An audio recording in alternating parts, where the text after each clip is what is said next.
guddisuu fi kan nuufne dinagdeen kufee akka hin cabne isiniin jedha jabaan sanyiin hidhashuu.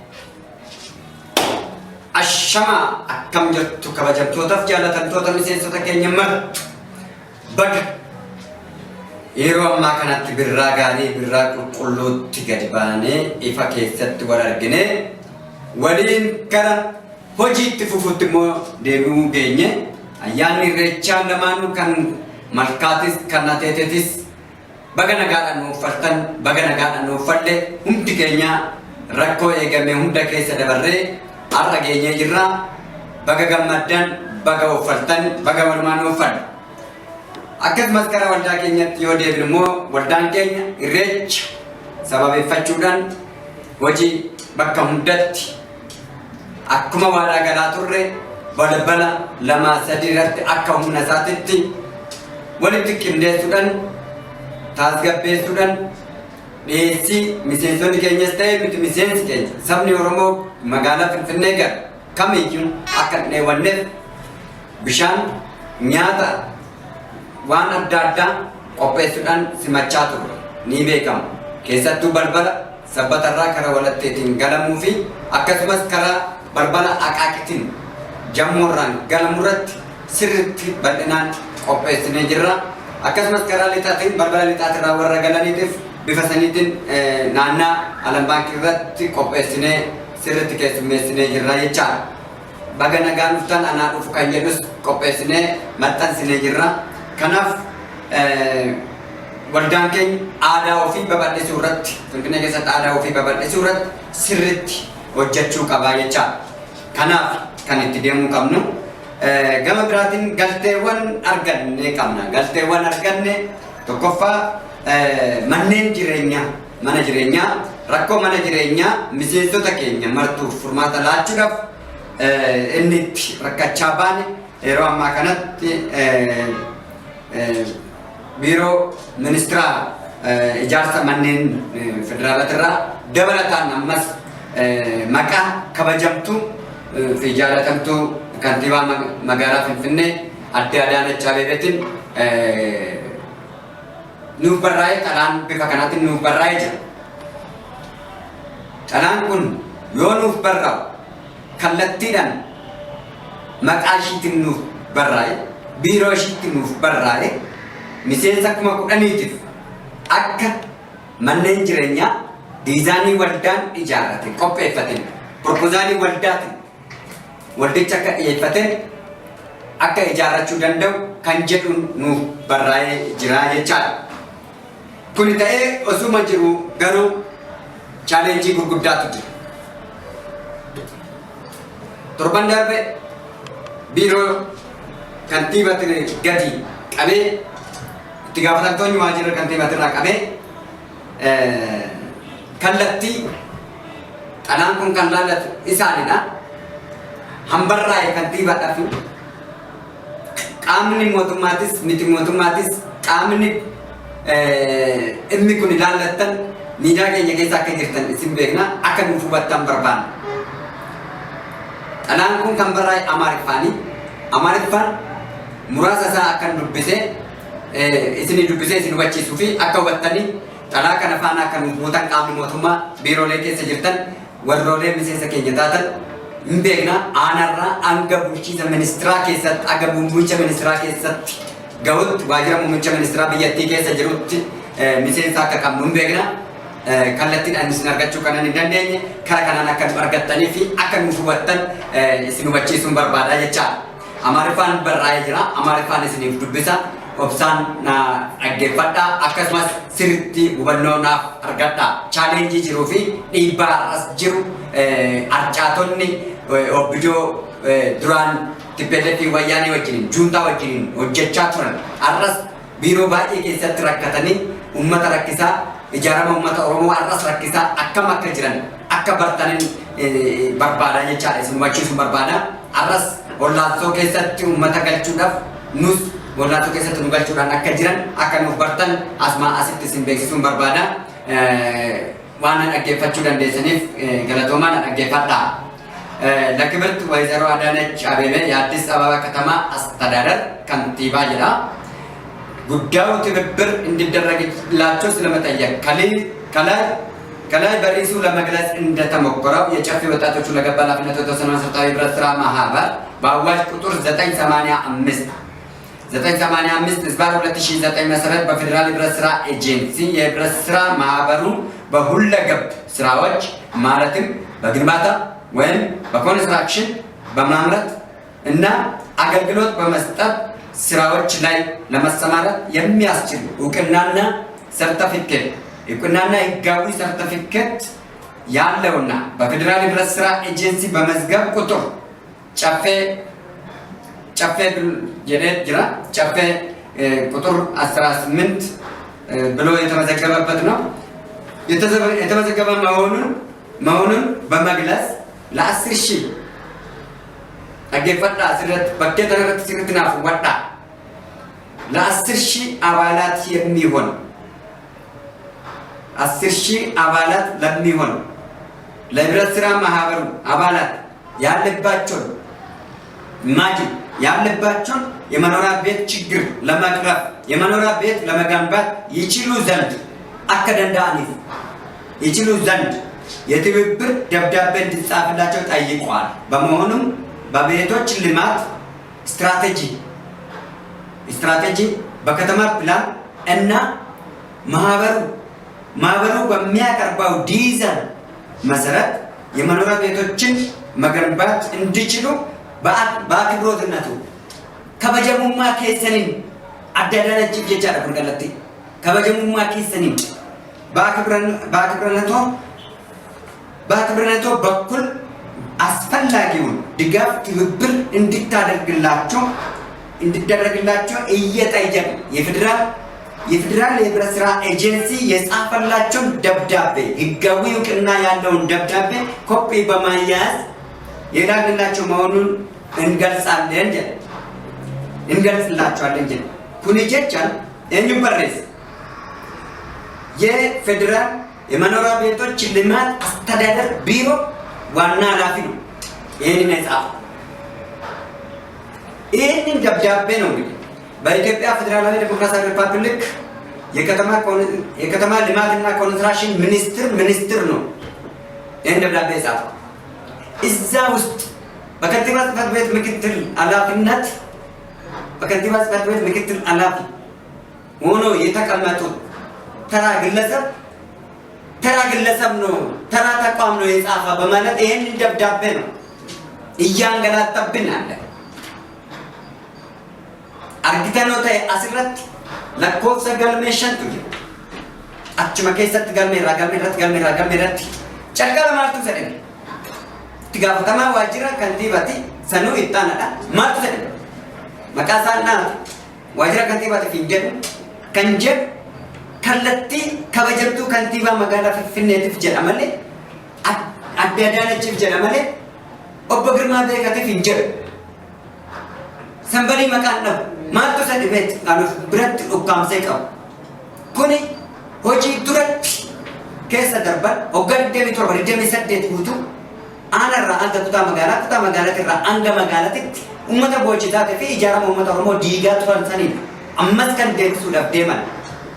Kanaaf mootummaan amma hundeeffame kun rakkoolee jiru kan hudhaa biiroo hunda keessa jijjiiru kan nu jalaa babbanee nu kaakaasee hunda keenya qixa nu keessummeessuu dandeenyan eenyumaan sablamoolee kamiiniyyuu dorgomee waldaan keenya olaantummaa isaa hin qabatu. Fayyadamummaa isaa mirkaneeffata. Eenyummaa isaa beeksisa. Filannoo irratti adda dureedhaan hirmaannee jirra. Filannee jirra. Ayyaana dhufuu irratti kamirrattiyyuu faana hirmaannee jirra. Injifannoo dhiigaa fi lafee cabii uummata Oromoo qeerroof qarreen itti aarsaa kaffalee injifannoo dhufes hoggaa 8 darbe obsaan eeggata. Ijaarama keenya irratti ammas mudhaa gochuuf jiru balbala kana akka banu kabajaan gaafannaa jechaadha. Gama biraatiin galteen biraa akkuma beekamu waldaan keenya ayyaanolee jiran hunda irrattiyyuu tasgabbii qalaa'insa gabaatti irratti hojjechaa ture. Qotee bulaarra gatii qotee bulaa madaaluutiin walii galuudhaan fiduudhaan magaalaa Finfinnee irratti immoo gatii uummata madaaluutiin dhiyeessaa ture jechaadha. Kanaanis wal qabatee xalaan kunis maal jedha? Naannoo sadiif barraa'e. Ministeera irraa barraa'e kunis ministeera biraati. Inni kunis Amaariffaan kan barraa'e, eenyuuf barraa'e? Isiniif hin dubbisa, obsaan na dhaggeeffadhaa. Eenyuuf barreesse? የኢትዮጵያ ፌዴራላዊ ዴሞክራሲያዊ ሪፐብሊክ የንግድና ኢንዱስትሪ ሚኒስትር የንግድና ኢንዱስትሪ ሚኒስትር ለኦሮሚያ ብሔራዊ ክልላዊ መንግስት አዲስ አበባ ለአማራ ብሔራዊ ክልላዊ መንግስት ባህር ዳር ለአዲስ አበባ ከተማ አስተዳደር ማጀት ጉዳዩ ድጋፍ እንዲደረግላቸው ስለመጠየቅ ይሆናል። የኢፌዴሪ የህብረት ስራ ኤጀንሲ ተመዝግቦ ህጋዊ ሰርተፊኬት እውቅና ያላቸው በመሆኑ የጨፌ ወጣቶች ለገባ ኃላፊነት የተወሰነ መሰረታዊ ህብረት ስራ ማህበር አትክልትና ፍራፍሬን ሌሎችም አቅርቦ የገበያ ንረትን የኑሮ ንረትን እንዲያረጋጉ ያስችላቸው ዘንድ በአዲስ አበባ ከተማም ሆነ በአማራ ክልልም ሆነ በኦሮሚያ ክልል ውስጥም ሆነ ሱቆችን፣ መጋዘኖችና ቢሮዎችና ሌሎች የፋይናንስ ጋር ግንኙነት ያላቸው ድጋፍ እንዲደረግላቸው ልናሳስብ እንወዳለን ይላል። ለዛው እናሳስባለን ነው። ማን ነው የጻፈው? የንግድና ኢንዱስትሪ ሚኒስትር ነው የጻፈው። ዳይሬክተር አይደለም የጻፈው። ይሄንንም ደብዳቤ ነው ቅድም የጠቀስኩላቸው የከንቲባ ጽሕፈት ቤት ክፍል ምክትል ኃላፊ ሁለቱንም ደብዳቤ ነው ከነ ፕሮፖዛላችን ይዘው አፍነው ተራ ናቸው የጻፉት ብሎ አፍነው የያዘው። ለአርብ ቀጥሮናል። ጅማታፍ ነው በለቤት ጠላላን እንድትበክሳ ዴቢ ከና ጀደቱ ገሩ ዴቢ ከና ይሰላለት እንሞ ዴቢ ከና ስለምበክሳ ጀቻች ከናፍ qaamni mootummaa qaamni ilaallatu kana wajjin isalaallatu kallattiidhaan harkallattiidhaan oduu ta'e kallattiidhaan akka nuuf gaafattan waamicha isiniif dhiyeesse. Kanaaf aga danda'ama ta'een fooyya'inni bulchiisa gaariidha. Jiraachuu qaba. Bulchiisni gaariin yoo jiraate kan nagaa ta'uu qabu. Hundeeffama mootummaatiin dura mootummaan erga hundeeffame boodatti maal godhuu qaba kan jedhu yaada waldaan keenya yaada hiree keenya laannee jirra. Guyyaa gaafa 23 ji'a tokkoffaa 2014 amma hundeeffamaan dura dookumentarii irratti agartan yoo ta'e mootummaan maal gochuu akka qabu OBN irrattis darbaa ture agartan yoo ta'e isa irratti akka hordoftan viidiyoodhaan waan qabnuuf isiniif gadhiisa. YouTube keenya irratti nu eeggadhaa. Kanaafu ammas taanaan kallattiidhaan harkallattiidhaan bifa barbaachisaa ta'e naamusa keenya eeggannee ni qabsoofna. Galteen nuyi galti gubbaadhaan hanga gajjallaatitti bifa gaariidhaan jiru. Bakka bakkatti garuu hurraa jennee yaamna. Ilaalcha bulchiisa duratti moofaa tortoraa sana fudhatee jibbiinsa irratti rarra'ee namni nama cabsu ilaalcha hurraa duratti jennee fudhanna. An sammuun isin jijjiiramne kan foon isaatis hin jijjiiramne jennee fudhanna. Kana isinis akka nu gargaartan kabajaan isin gaafanna. Waan rakkoo qabu yoo jiraatu guuttachuu qabnu yoo jiraatu hin guuttanna. Kanaaf bifa kanaatiin kana lamaaniin wal qabatee akka qaamni hunduu nuuf beektan miseensas kan taatan miseensas kan taatan oromummaan sabummaan kan isin laallatu taayitaarra kan jirtan qaamni miidiyaa keenya kana hordoftan akka nuuf beektan asuma asitti isin hubachiisuu barbaannetti bifa kanaan. Kan biraa gama biraatiin kabajamtoonni fi jaalatamtoonni miseensota keenya kan taatan martu keessaniyyuu yeroo ammaa kanatti warshaan beellaa jedhamu caffee spring water jechuutti naannessuutti jira. Bishaan qofaa miti warshaa oomisha juusii of keessaa qaba. Qarshii miiliyoona 70 hambinne guyyaa har'aa walii galteen irraa argama. Guyyaa 3 ji'a lammaffaa 2014 guyyaa har'aa kana walii galteen abbootii seeraa waldichaatiin qoratamee sirreeffamaa jira. Guyyaa har'aa sa'a 9 irraa qabnee mallattoon kan itti raawwatamu ta'a. Kaffaltii qabdii mata duree kan kaffalamu qabu kaffallee jirra. Isaaf immoo gamtaan maatii Oromiyaa nu kaffaluudhaaf irratti walii gallee jirra. Bifa kanaan deemna. Yeroo dhiyootti miseensi keenya marga daldala kamirratti iyyuu juusiidhaan bishaaniin iddoo hundatti daangaa gadaangaatti hin qaqqabu. Kanaaf bifa gaariidhaan waan hundarratti iyyuu hin hirmaannaan siyaasa jedhamu mati nuti siyaasa irraas siyaasa akka ibiddaatti sodaanna. Nageenyaaf malee kan siyaasa sodaannu siyaasa kan dhiyeessinu nageenyaaf malee siyaasa sodaannu siyaasa hin dheechinu. Wanni kun hunduu namni mataa isaatiin siyaasa. Garuu siyaasa suukaneessaa keessa hin galluudha. Siyaasa suukaneessaa siyaasa cabsiititti hin deemnuudha. Siyaasa labsii daabbootti nyaachuutti deemnaadha. Kanaaf jaarmaaleen nu fakkaatanis hundi keessan yaadan akka nu bira dhaabbattan waamicha gochaa miseensi keenya hundi bakka jirtanitti yeroo dhiyoo keessatti waan gurguddaa yeroo itti giraajuweet goonu yeroo itti eebbisiisnu malee yeroo itti labsinu miti mana jireenyaatiin wal qabatee kan miseensa 10,000 kan jedhame lafoonni adda ba'ee manneen erga mirkaneesse. Waajjirri ijaarsa manneen federaalaa erga mirkaneeffate erga adda baasee kan ofii ijaaru keessaa baasee aan waldaan ijaarrachuu danda'u erga adda baasee sirreesse erga xalaanuu barreesse kallattii kantiibaa biraan galee kantiibaan approve gochuudha kan irraa eegamu. Approve godhanii qaama milaallatu bulchiinsa lafaatitti gadi geessuudha raawwiidhaaf. Ergamtummaa irraa kan garaagarummaa hin qabne itti gaafatamaan biiroodhaa itti aanan wanni xalaa hudhee qabuuf wanni piroosesii waggaa 2 itti dhiigame waggaa 1 ji'a 4ffaa keenya itti dhiigame itti cabame ayyuu meeqa itti caccabe namni meeqa kan sammuun itti raafame waan karaatti hambisuuf hin qabu kana itti duulla itti baana itti kaana isa qofaa miti bakka hundatti warreen isa fakkaatan ariitiidhaan bakka jiran hundatti calalisee mootummaan baasuu qaba. Calalee baasuuf mootummaan qaba. Gahee mootummaati kun. Nu garuu bakka biiroo dhaqnee hundatti hudhaa akkasanii hojii juuntaan sabaaf sablammoolee keessas jira baay'ee. Juuntaan saba tokko qofa miti. Juuntaan TPLF qofa miti. Juuntaan warri juuntaa wajjiniin biyya nyaachaa ture, biyya cabsaa ture, sobaan nama hiisisaa, nama ajjeechisiisaa ture, nama balleechaa ture hunduu juuntaa. Juuntaan santu arras deebi'ee bakka qabachuudhaaf fiigaa jira.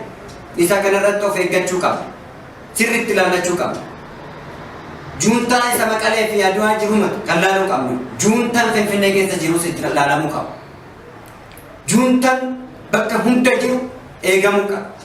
Laallachuu qabna. Ajandaa raawwattoonni juuntaadhaan obbidiyoonni warri harcaatonni obbidiyoonni kasaarte arras hin jiru. Ilaalcha dulloomaa qabatanii, ilaalcha nama nyaachuu bari qabatanii. Kanaaf of eeggannoo cimaa nu barbaachisa. Akka danda'ama ta'e YouTube keenya subscribe gochuudhaan, like gochuudhaan, share gochuudhaan nu faana dhaabbachuu qabdu, nu gargaaruu qabdu. Miseensonni keenya hundi yaada jajjal'aa keessaa bahuu qabna. Gaafii qabdan hunda iftoominaan gaafachuu qabdu. Dhuftanii bira gaafachuu qabdu. Kanaaf akka danda'ama ta'e ijoolleen kominikeeshinii cimoonni jiru. Bilisummaa dabalatee, Hacaaluu dabalatee, Ashuu dabalatee hundi keenya iyyuu isin bira jirra. Mooraa godhan bilisummaan sirriitti hojjeta. Editingiidhaan Hacaaluun jira. Yaada editing gochuudhaan, share gochuudhaan, yaada hundaa qindeessee, yaada gulaala'ee isin biraan gahuudhaan Ashuun jira. Abbummaadhaan hunduu gahee isaa ba'aa jira.